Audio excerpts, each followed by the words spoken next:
To jest taki sposób, który kiedyś, no, który kiedyś stosowałem.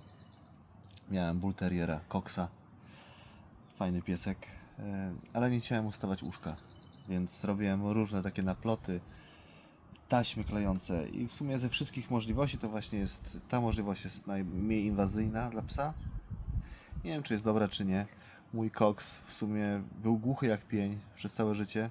Nie wiem, czy przeze mnie, ale takie nawet nakleić papierki.